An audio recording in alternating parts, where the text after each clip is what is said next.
Hello viewers and welcome back to the Elite Karting Series here at Paul Fletcher International up in the north of the country, the most northern round we have ever done in the Elite Karting Series. And well, Split 1 Race 3 is about to get underway. It is the grand finale of round 5 of the EKS, and Chris Fuller is on pole position, looking to take victory after it is snatched away by Olly Smith in that previous race. Jack Metcalfe only 0.03 of a second behind him on row 1 of the grid. Olly Smith and George Braund make up row 2, just 0.3 back to first, with Chris Phillips and Harrison Fisher on row 3. Callum Bengelo and Jamie Sherman-Chase are on row 4 of the grid, two drivers hoping to finally get back up to the upper echelons of this grid. Adrian Perez-Soroso and Scott Woosie will share that ambition on row 5. Carlos Armanis is in 11th position with a disappointing run last time out, hoping to get it a bit better this time around. Lewis Jolly joins him on row 6. Adam Barras and Graham Fernandez are row 7, with Brad Whitehouse making his first appearance in Split 1 in the EKS, promoted from Split 2 in 15th position.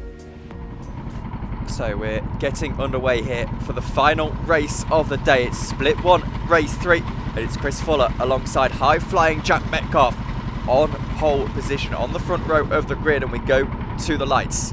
And it's lights out and away we go, and it looks to be a pretty good start for Olly Smith off the second row of the grid. Chris Fuller gets into the lead of the race off the start as Olly tries to slot in behind in third position. George Braund in to fourth as well. Olly now trying to attack for that second position as they make their way through into turn 3, gets to the inside line as they go onto the Litchfield Bridge to the inside line. Olly Smith and potentially to the position. No, he can't quite get through. Jack Metcalfe holds on. That's a pretty good move. We've got 3 wide action further back as Callum Bengelo, Carlos Armanis all involved in that. Callum Bengelo the beneficiary from that as Carlos has to get a little bit defensive here down into hairpin 1. In fact, starts to attack himself and goes down the inside line of Scott Woosie. So Carlos Armanis gains a position. Scott onto the grass episode slightly there on the left hand side. Chris Phillips goes through as well. George Braund catches up to Olly Smith, who starts to put the pressure back onto Jack Metcalfe here for second position. Of course, Olly Smith couldn't quite, or did win that previous race, now trying to make sure he can win a second race in a row, but he's got to get second position first of all. Down the inside he goes, Olly Smith into the right-hander. George Braund gets to the inside line as well. He gets through, so Jack Metcalfe loses 2 positions in one end. Indeed he does. And I was thinking that Scott Woosie made a brilliant getaway from 10th on the grid and then got swamped going over the bridge at the first lap and lost a couple of those places, so he's roughly back where he was. As here we go, is that Braund attacking Olly Smith for third as they're about to go under the Litchfield Bridge.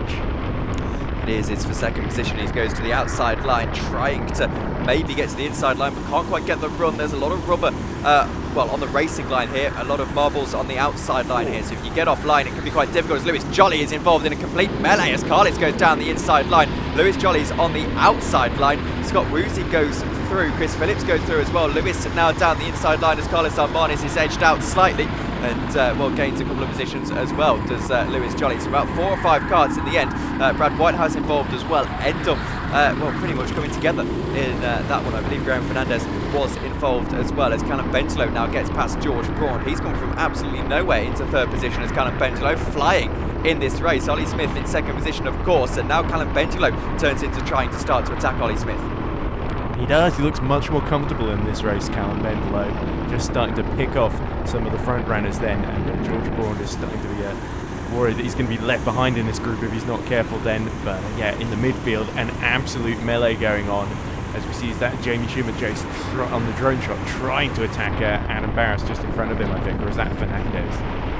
As now Callum Bengelo down the inside line of Olly Smith, gets the move but goes completely too deep in the corner. Might give Olly the run back down the inside line, but Callum holds on. Now George Braund overtaken by Harrison Fisher, a tidy move down the inside line. George Braund loses out for the time being. Lewis Jolly is trying to pressurise Adrian Perez-Soroso as Carlos Armanis is putting pressure on Scott Woosie. Goes to the inside line into hairpin 1, tries to get on the brakes as late as possible, does exactly that. Scott Woosie loses 2 positions now as Brad Whitehouse, newly promoted into Split 1, gets to the inside line and the position as well. Now Brad thinks about a move on Carlos Armanis but tucks back in behind. So Chris Fuller leads this race at the moment ahead of Callum Bengelo, who's got himself past Olly Smith. Then Olly Smith in third. George Braund and Harrison Fisher, of course, swapped position on this lap. So it's now actually the 2 teammates of George Braund and Adrian Perez-Soroso right next to each other. Lewis Jolly goes down the inside line, almost a little bit of contact between himself and Adrian Perez, but Adrian just holds on for the time being. So entertaining stuff at the lead of this race. Indeed, and now Callum Bendler, can he win this one? Because he has certainly got Chris Fuller in his sights then, but all the action, as you say, is further down the field as Jolly continues to harass Perez for 6th position, and Perez is also trying to fight with George Braund just ahead of him, who himself just bumped into the back of Harrison Fisher the previous lap, which Harrison Fisher was very, very surprised by. Lewis Jolly just squeezed through Adrian Perez, who will look to get the second teammate as well down here into hairpin 1 to the inside line very, very early and gets the position as well. George Braund not really able to get a fight back. This is fantastic from Lewis Jolly. He's pushed onto the grass here on driver's left. He can't quite squeeze his way through. And, well, Lewis Jolly against Harrison Fisher. That was a very hairy moment as Adrian Perez goes around the outside of his teammate George Braund. George tries to hold it. There's no team order, so to speak, here as they stay side by side all the way down into the right-hander. Lewis Jolly on the inside line as well. Is that Chris Phillips down the inside line? What a move that is from Chris Phillips. He gets himself past George Braund, gains position after all of it. I think Adrian Perez got overtaken as well. Did he? No, he didn't. Chris Phillips has to slot in behind. It's now Olly Smith all over the back of Callum Bendler as well. Carlos Armani side by side with Brad Whitehouse. George Braund side by side with his teammate Adrian Perez into turn 1 as Chris Phillips falls behind. Does he fall behind? No, he's back on the outside line here. Looks to squeeze his way all the way around the outside. George Braund on the inside holds on, but Carlos now back to the inside line, finds his way through. Very, very physical racing, and when it was free wide there, it was a hold your breath moment, but Chris Phillips unfortunately not quite able to make it stick on the two Team 22 drivers. But yeah, big entertainment here as we see another move. Braund sees Phillips go up the inside of him at the hairpin there, and yeah, George Braund just being shuffled back from the podium fight, unfortunately for him. And he's not done too much wrong, it has to be said, as he now goes back to the inside line of Chris Phillips, who's been very opportunistic here and has a driver on his outside line as well, just George for a moment, but Chris stays where he is for the time being. Callum Bendler and Olly Smith both gaining on our race leader Chris Fuller here as we get into the closing stages. Lewis Jolly is in to the pits. Luke Battersby's in race control. Can you tell us about that? Yeah, so Lewis Jolly, he's just been black flagged for that incident with Harrison Fisher, which you saw in the previous lap where he took to the grass. I don't think PFI are too happy about the fact that Lewis went to the grass, but that is something that will be reviewed after the event, and it is something which Lewis can appeal against. So if he does appeal against that black flag and he is successful, then he will get reinstated back into position after the race, into the position he was in before he came in for his black flag. Side by side, 3 wide. Carlos Armani in the middle of all of that, just about squeezes his way through as he's back on the outside line of Adrian Perez here, who gets back to the inside line and back ahead as well. Carlos trying to reinstate himself back into the position that he was in as he's around the outside into hairpin 1 and gains that, but it was so close for the moment as Chris Fuller has lost the lead of the race to Callum Bendler, who went down the inside line, I believe, and got himself in to the lead. So Chris Fuller's only been actually caught up to on this lap and already has found himself out of the lead of the race, and now Olly Smith will be looking for that second position, so all 3 of them in with a chance of winning this race in at the closing stages now. Indeed it is. Olly Smith has done very well to catch up to the pair of them, but Bendler exactly where he wanted to be, but round the outside comes Chris Fuller through the final complex. That will give him the inside for the final corner, and they all bunch together, and it's Fuller that forces his way back into the lead. Olly Smith looking to go with Callum Bendler on this outside line, NASCAR style, as they try and bump trap through. Chris Fuller getting swallowed up here. Callum Bendler in the lead of the race. Olly Smith down the inside line, trying to find a way through. Chris Fuller's onto the marbles on the outside line, and that gives Olly Smith the position into second place. Olly Smith now trying to chase after the lead of the race. Meanwhile, we've got a battle further behind as Harrison Fisher just behind Carlos Armani in 5th position. Adrian Perez was behind him and has since been overtaken by Chris Phillips, who's having a mighty run here. George Braund got a cart on his inside line as well as it's Brad Whitehouse down the inside of George Braund, but no way through for him just yet. Brad Whitehouse doing very, very well in his first Split 1 appearance here in the EKS. George holds on to the inside line. Chris Phillips trying to get past Harrison Fisher, does with 3 wide with Adrian Perez on the inside line as well into turn 8. Chris Phillips loses out on the position. Harrison Fisher covers off Adrian Perez, and now George Braund fancies his chances. Indeed he does, but time is quickly running out here in this third race of Split 1 here as Olly Smith just watches Callum Bendler about to cross the line once again in front of him. so, last couple of laps of this race. We'll be able to catch our breath at the end of it, but right now it is absolutely insane as Brad Whitehouse goes to the inside line of George Braund into turn 1. George Braund will have the outside as they make their way, well, the inside it turns into turn 3 as Chris Phillips is forced onto the curb by Adam Saroso. That works out for George Braund, who slides to the inside line and finds his way through. That was very close racing between those two as George now gets the run out of the Lichfield Bridge, but not quite able to get alongside with his teammate, who just gets a marginally better exit. We'll keep an eye as well on Chris Fuller and Olly Smith. I know those two drivers are very close together as Chris actually has a little peep to the outside line here on Olly. Olly just about the fence as we're 3 wide further back as this is Chris Phillips on the outside line, George Braund on the inside, Harrison Fisher finding his way through. Brad Whitehouse now fancying his chances, goes to the inside line of George Braund. You can't see it on George's onboard, but he is there, has to give him the room and does give him the room. Now George capitalises on an opportunity that Harrison Fisher gives him and goes to the inside line. Chris Phillips through as well. Harrison Fisher getting swallowed up. Scott Brucey fancying his chances and gets through as well. Tries to get through on Chris Phillips as well, but he'll have the inside line for the final corner and does. Let's switch back to the battle for second position then, Ed, because Chris Fuller all over the back of Olly Smith. Indeed, he is desperate to get back into the top 2 here, and Olly Smith has got to drive the widest kart you've ever seen around PF International for just one more lap as they go over the bridge once more. But Bendelow has just got himself exactly where he needs to be, has got the control of the lead of this race, and should be set to take a fantastic victory here, but it's anyone's guess who's going to finish second here.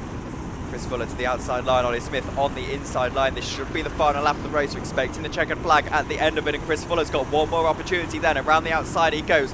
Olly Smith defending to the inside line. Chris Fuller tries to just go around the outside all along his own, but Olly Smith defends firmly. Into turn 8 they go. Olly on the inside line once again, might compromise his exit out of the corner, so Chris Fuller with the run all over the back of your second place runner, your split 1 race 2 winner is Chris Fuller now to the inside line, gets himself ahead of Olly Smith on what should be the final lap of the race. Here comes Callum Bentelow making his way around the final corner. He's going to take victory here in split 1 race 3. What a drive from Callum Bentelow. Chris Fuller in second position gets himself ahead of Olly Smith at the line. Carlos Armon is a hard-earned 4th position after a disappointing race 2. Adrian Saroso makes up the rest of your top 5. Chris Phillips, meanwhile, got George Braund at the right line. No, he didn't.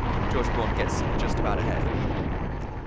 EKS original Callum Bendelow took the first ever victory in the EKS back in 2022 at Buntwell Park, and today he's just taken his first ever victory in Split 1, winning ahead of his teammate Olly Smith. As you may have seen, Chris Fuller, he did cross the line in second position, but he's received a 30-second penalty post-race for multiple pieces of contact made with Olly Smith towards the end of that race. He did actually receive a black flag on the final lap of the race, but he of course did not get a chance to serve it.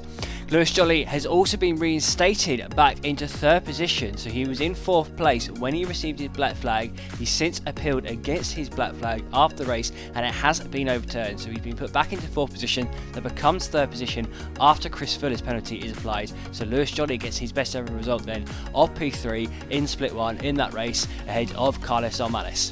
Adrian Parif ended up coming home in P5 ahead of his teammate George Braund, with Chris Phillips having a great result up in 7th place. Brad Whitehouse on his first ever time in Split 1 finished all the way up in P8, having started 15th on the grid. He had a fantastic drive in that race. He'll certainly be in Split 1 again. And Scott Woodsey and Harrison Fisher, they round out the top 10. Graham Fernandez had a bit of a round to forget for him. He was showing great pace, but his karts just weren't at it. He came home in 11th place ahead of his son Jack Metcalfe, with Chris Fuller, courtesy of that 30-second penalty, ending up down now in 13th position. As you may have just seen in the background, Adam Barras broke down on the final lap of the race. He ended up coasting into the pits, so he ended up down in 14th, having run in 14th place all throughout that race. And Jamie Schumann Chase, he unfortunately had car issues too. He ended up not finishing the race either. He ended up down in P15. Olly Smith won our first ever 4-stroke round at Buntwell Park back in May, and he's won our second ever 4-stroke round now too at PFI, winning by 13 points ahead of Chris Fuller, who suffered badly from that 30-second penalty in the final race. Adrian Perth has taken his first ever podium in the EKS, coming home in P3, 1 point ahead of Callum Bendelow. With Jamie Schumann Chase, he was on course for a podium before those car issues in the final race. He ended up coming home in P5 overall ahead of George Braund, with Jack Metcalfe doing well on debut to finish up in P7. Championship leader Carlos Almanis had a round to forget, coming home in P8 overall ahead of Lewis Jolly and Chris Phillips, with then Brad Whitehouse, Scott Woodsey and Harrison Fisher rounding out the top 13.